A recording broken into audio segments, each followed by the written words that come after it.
Hohem has released a new compact gimbal, the V3 Ultra, which is a follow-up to the original and very popular V3, and ergonomically looks very similar, but there are a couple of big improvements, and the main and most important is this control unit, because what this control unit allows you to do is to literally control every aspect of the gimbal, every setting, every parameter. You don't really need to go onto the app. Everything is done within the gimbal itself. You can change the gimbal modes, you can do your time lapses, you can adjust the joystick strength, the speed of the gimbal. Everything is done through this controller, and this makes such a massive difference. And not only that, but you can also remote on off, and the most important thing is that you now have a preview of what your phone is looking. And this, in my opinion, is really good. And this is not something that you're gonna find with any other manufacturer. This is very unique of Hohem.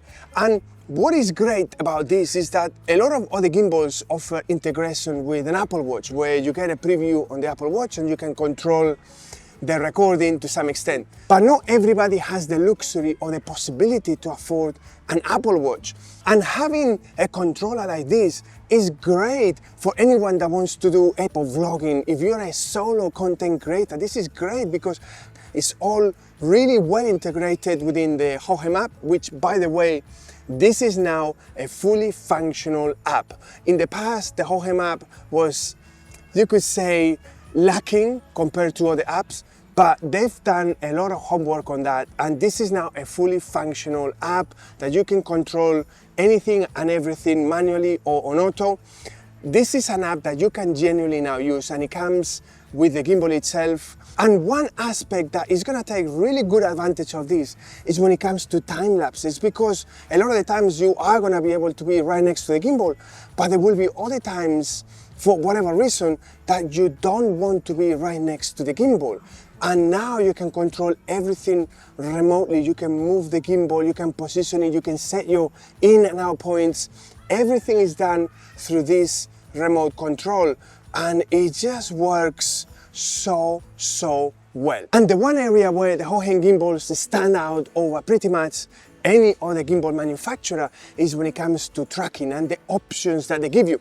And having this controller gives you a number of options. You can engage the tracker with the hand gesture, just like with every other gimbal, but you can now tap on the face twice and it starts tracking as it's doing now. And to stop tracking, you just need to tap the side button and it stops tracking. And again, if you want it to start tracking again, you can either tap again or again tap on the side button. So you get 3 options to start tracking. And that's particularly helpful if you're a little bit apprehensive or shy when it comes to filming in public places. This is gonna give you that confidence to go out and do some filming that you wouldn't otherwise. And another area that this is so helpful is when it comes to framing and composition, because you can now adjust the framing very easily with a joystick where you want to be, and then keep on tracking. You don't have to do any fancy hand gestures or anything. And this is really helpful, for instance, if you want to compose a shot correctly when it comes to, for instance, entering a shot or leaving a shot. Rather than being dead on in the middle, you can position yourself slightly to the left or to the right of the shot.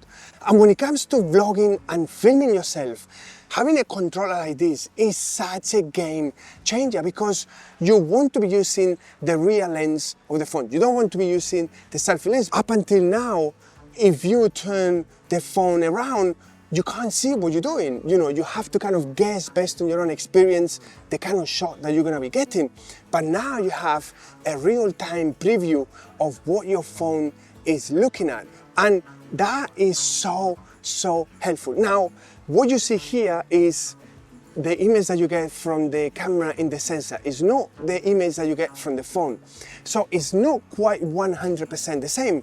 but it's very similar. And once you do a couple of shots and you understand what the difference are between the main lens, the ultra wide, and the lens on the actual sensor, you'll be able to frame yourself without any problem, and you're gonna be getting 100% usable results rather than having a lot of footage that you then have to reframe and zoom in, sometimes even 30 or 40%, and the quality is gonna degrade. This is so helpful, and in my opinion, is an upgrade that is well worth doing just for this. And if Hohem could give you something even better, the tracker now allows for tracking of objects and pets, which is fantastic. Up until now, the technology would only allow tracking of faces or heads, but now you can track objects, you can track pets. This is, in my opinion, amazing, because okay, if it's your pet, the gimbal is going to be doing the tracking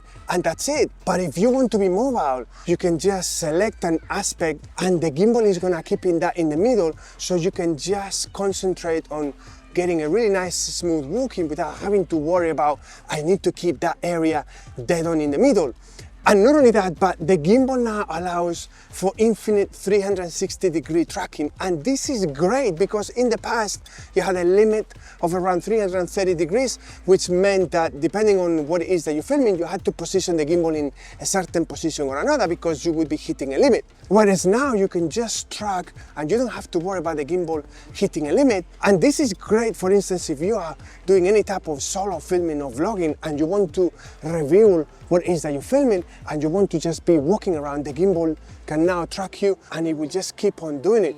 Another area where this gimbal has improved on is on the actual payload. You now have 400 grams here, which you can push a little bit further, which means that you can now add filters and lenses. Most of the gimbals, they can handle just about a filter, because previously you had about 300 grams, which is more or less what every other manufacturer offers. It's around 300 grams. Now you can add lenses. Obviously, we're talking about lightweight lenses, but the fact that you can add lenses and filters and still use this gimbal is amazing. And it goes without saying that this thing is super lightweight. I mean, this weighs nothing, like literally I can't feel a thing.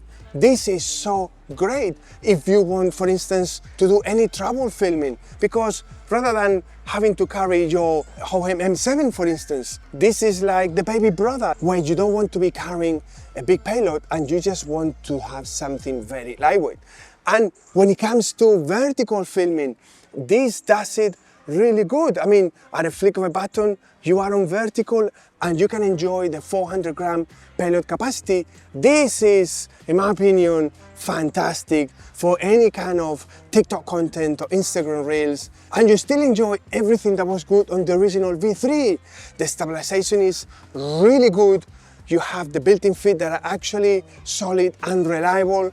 The selfie stick that is really helpful when it comes to vlogging and solo filming, and everything that was great on the V3 translates to the V3 Ultra. A couple of things that are worth mentioning. The first one is to do with the screen preview on the remote control unit. It works great in horizontal mode, but in vertical mode it doesn't. We would like to be able to tell you it does, it just doesn't. The lens inside the control unit is designed with horizontal filming in mind, and the preview you get is a horizontal preview, and there is no way of switching this around.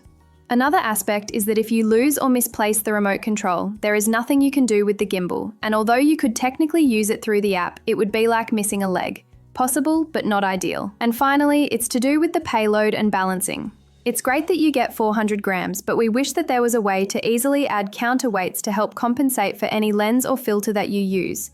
At the moment, it feels way too heavy on the side where the lens goes, even though the gimbal can totally balance itself without a problem, but obviously it would definitely help. So who is this gimbal for? And I think if you are someone that wants to travel light, this is a great gimbal, especially if you do any kind of vlogging or solo filming, because the functionality that you get with this LCD screen is fantastic, and you're not gonna find it in any other gimbal. If you are someone that already owns an M7 and don't want to travel with such a heavy gimbal compared to this is great. I mean, yes, it's not gonna give you the same functionality or ability to do shots from the ground up, as easily as you can do with an M7, but you are trading functionality for lightness. And in that regard, this gimbal is really good. This LCD screen is fantastic. So if you are someone that can see yourself taking advantage of this is a great gimbal. Ultimately, it's down to you, the way you do your filming, your workflow, and what you want out of a gimbal. But as compact gimbals go, this is a good investment. And I really hope that you enjoyed this video, that you found it interesting. If you did, give it a thumbs up. It helps with the YouTube algorithm. Subscribe to the channel if you haven't done so already, and I will see you in my next video.